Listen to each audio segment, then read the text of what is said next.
మొన్న పవన్ కళ్యాణ్ ఇంటికి వచ్చినప్పుడు ఒక మాట అన్నాడు, అన్నయ్య నీకు ఒక మాట అనేవాడికి గుర్తుందా అని. ఏమన్నానరా,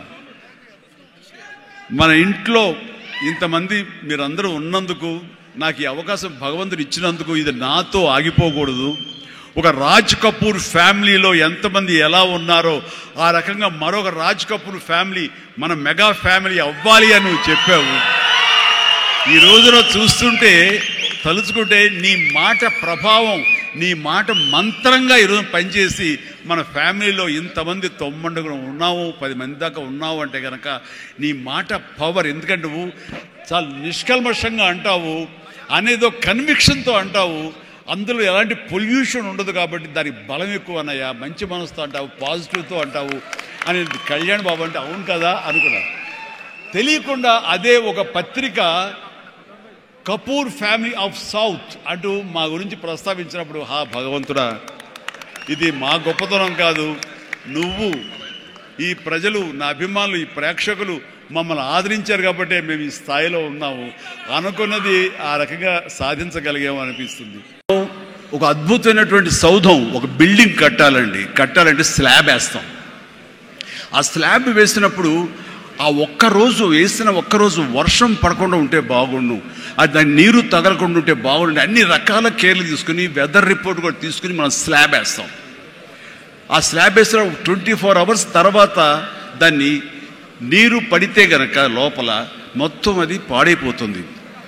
అలాంటి స్లాబ్ ఆ తర్వాత క్యూరింగ్ చేయడం కోసంగా అదే వాటర్ తోటి మనం క్యూర్ చేస్తాం మనం. అప్పుడు ఆ వాటర్ దాన్ని స్ట్రెంగ్త్కి బలమేస్తుంది తప్ప అది కూలిపోవడానికో ఇదే పాడైపోవడానికో దోహదపడదు. అంటే మనం మానసికంగా గట్టిపడినప్పుడు ఏ నెగిటివిటీ అయినా సరే మనం ఏమీ చేయలేదు. అంటే ఇంకొక ఉదాహరణ చెప్పాల్సి వస్తే కనుక, ఒక పెరుగు తోడుకుంటున్నప్పుడు ఆ ప్రాసెస్లో ఒక చిన్న ఉప్పు బెళ్ళ పడ్డా లేదు ఒక నిమ్మకాయ రసం అందులో పడ్డా సరే మొత్తం విరిగిపోతుంది. అదే పెరుగు గట్టిపడిన తర్వాత దాంట్లో అదే నిమ్మకాయ అదే ఉప్పు వేస్తే ఆ రుచే వేరు. అందుకని మనం ఆ యొక్క ప్రాసెస్లో ఉన్నప్పుడు, అది సాధించాలనే మన పట్టుదలతో ఉన్నప్పుడు ఎలాంటి నెగిటివిటీ ఉండకూడదు. నీ మనసునే నమ్ముకోవాలి, నీ ఎయిమే నీకు మెయిన్. కళ్ళ గంతలు కట్టిన గుర్రంలాగా నీ ఎయిమ్ వైపు నువ్వు సాధించుకుంటూ దాన్ని ఏమైనా సరే నా వశం చేసుకోవాలన్న పట్టుదలతో వెళ్తూ ఉండాలి. వెళ్ళేవాడి కష్టాన్ని నమ్ముకోవాలి, పర్సివరెన్స్ నమ్ముకోవాలి, డెడికేషన్తో ఉండాలి. ఆ రకంగా నేను నిజం చెప్తున్నాను, నేను ఎప్పుడు ఎక్కడ ఏ చెడు అలవాట్లకు కానీ, ఎక్కడ ఏ వయసెస్ కానీ, వ్యసనాలు కానీ లోను కాకుండా ఆంజనేయ స్వామి అనేవాడు నా ధ్యేయం. నాకు సినిమాలో నెంబర్ 1 అవ్వాలన్నది ఒకటే ధ్యేయం. ఆ రకంగా ముందుకుంటూ వస్తూ ఉండేవాడిని. ఈ లోపల అవమానాలు జరగకపోలేదు, ఎన్నో డిసప్పాయింట్మెంట్ జరగకపోలేదు. అయితే అప్పట్లో నాది బాగా గట్టిపడినటువంటి కాంక్రీట్ స్లాబ్, బాగా గట్టిపడినట్టు పెరుగులాగా అయ్యాను కాబట్టి ఇవేమీ నాకు లేవు. వీటిని నాకు అనుకూలంగా మలుచుకున్నాను. ఒక గ్రద్ద పైకి ఎగురుతున్నప్పుడు తన స్వశక్తితోటి పైకి ఎదగదు. కొంతవరకు ఎగిరిన తర్వాత అక్కడ ఉండేటటువంటి గాలి పవనాలని అదును చూసుకుని వాటిలోకి ఎంటర్ అయ్యి ఆ యొక్క కరెంట్స్ తోటి అది ఇంకొంచెం హైట్కి వెళ్తుంది. అందుకని నాకున్న పరిస్థితులు నాకు అనుకూలంగా మార్చుకుని నేను పైకి వెళ్తూనే వచ్చాను తప్ప ఎప్పుడు కిందకి పడలేదు. ఈ రోజుకి పడలేదు. సినిమా ఇండస్ట్రీకి అంత ఇదిగా ఉన్నానంటే నాకు నేనుగా ఏర్పరచుకున్నటువంటి, నాకు నేనుగా చూసిన ఫిలాసఫీ తోటి ఆ యొక్క దీంతో ముందుకు వెళ్తూనే వచ్చాను. అంటే చాలాసార్లు చెప్పాలంటే ఎన్నో డిసప్పాయింటింగ్ జరిగింది నాకు. అంటే ఒక సినిమాలో నన్ను బుక్ చేసి మహానటుడు రామారావు గారితో అప్పట్లో ఒక సినిమా చేశాను, తిరుగులేని మనిషి అని. దేవి ప్రసాద్ గారు ప్రొడ్యూసర్. అందులో నేను, ఫటాఫట్ జయలక్ష్మి, ఆయన, రతి అగ్నిహోత్రి చేశారు రామారావు గారితో. ఆ సినిమాలు చాలా బాగా చేశాను. రామారావు గారి పక్కన మరొక హీరోగా నాకు అవకాశం వచ్చింది. అంతా ఎర్లీ స్టేజ్లోనే అనుకుంటాను. నాకు ఆ సినిమా ఫెయిల్ అయింది. ఆ తర్వాత మళ్ళీ అదే రామారావు గారితో మళ్ళీ సినిమా చేసే అవకాశం వచ్చింది ఒక దిగ్దర్శకులతోటి. అయితే నాకు డేట్లు ఇచ్చారు, నా మెజర్మెంట్స్ తీసుకున్నారు, నేను వెయిట్ చేస్తాను. కానీ నా పేరు లేకుండా మరొకరి పేరుతోటి ఆ అనౌన్స్మెంట్ అయ్యేసరికి ఎక్కడ డిసప్పాయింట్మెంట్ వచ్చింది. ఏంటిది అని ఆ రోజున ప్రొడ్యూసర్ని పిలిచి, ఇదేంటంటే షెడ్యూల్ స్టార్ట్ అయిపోతుందంట, నాకు డేట్లు చెప్పారు, నేను ఆ డేట్లు ఎవరికి ఇవ్వకుండా నేను ఇక్కడ దాచిపెట్టాను, నేను ఎదురు చూస్తున్నాను అంటే, సారీ చిరంజీవి గారు, ఎలా చెప్పాలో తెలియక మేము టైం తీసుకున్నాము, ఎందుకంటే పోయిన సినిమా మీది ఫ్లాప్ అయింది కదా కాంబినేషన్లో, అందుకని దానికి గ్లామర్ ఉండదని మీరు వద్దనుకున్నామని. ఆ విషయం చెప్పచ్చు కదండి అని అంటే, ఆ టైంలో నేను నాతో సినిమా చేస్తే సినిమా ఫెయిల్ అవుతుందని ఒక బ్యాడ్ ఇది ఒక నా మీద స్ప్రెడ్ అయ్యే అవకాశాలు ఉన్నాయి. ఈరోజు సోషల్ మీడియా, ఆ రోజు ఇంత మీడియా లేదు కాబట్టి కానీ, లేదంటే ఎంత బ్యాడ్ అయ్యేదంటే నన్ను తిరిగి ఇతనితోటి ఎవరైనా చేస్తే సినిమా ఫెయిల్ అవుతాయి, ఇది ఒక ఐరన్ లెగ్ అనే పరిస్థితి వచ్చేసరికి ఎక్కడో మళ్ళీ జంకాను.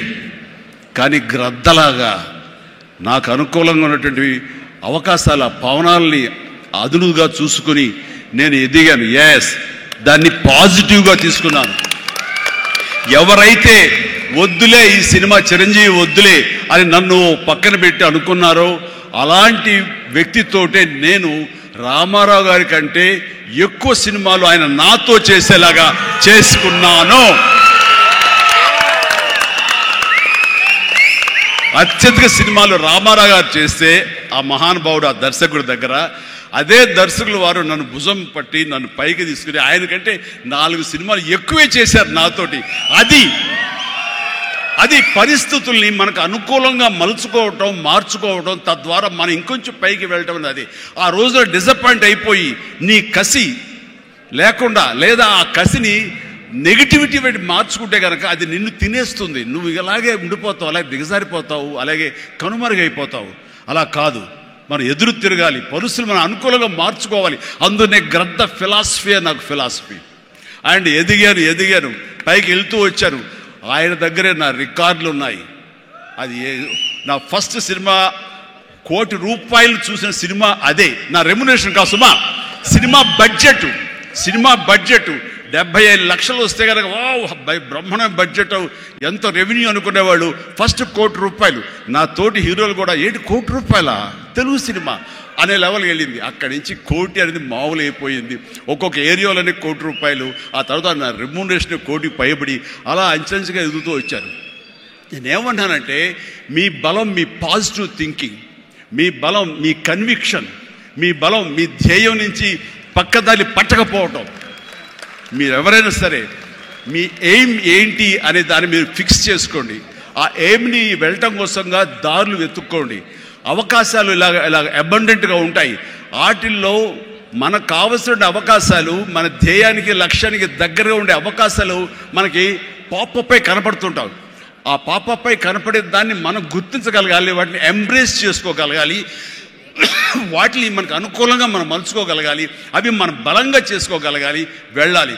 ఇనీషియల్గా వెళ్ళినప్పుడు డబ్బే సంపాదించుకోం, డబ్బే కాదు ప్రధానం, నిలదొక్కుకోవడం ప్రధానం.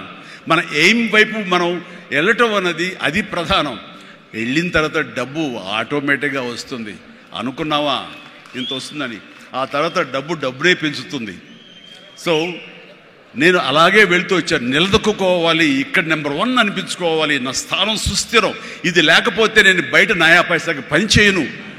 ప్రైమ్ టైం నా లైఫ్లో అయిపోయింది కాబట్టి ఇక్కడ ఏమైనా సరే అని ఆ రకంగా వెళ్ళేవాడు. ఎక్కడ ఈగోకి వెళ్లకుండా, ఎక్కడ హర్ట్ అవ్వకుండా, వాళ్ళు నన్ను సినిమాలను తీసేసరే, నన్ను కాదన్నారే అనే కోపం కంటే కూడాను వాళ్ళని ప్రసన్నం చేసుకోవాలి.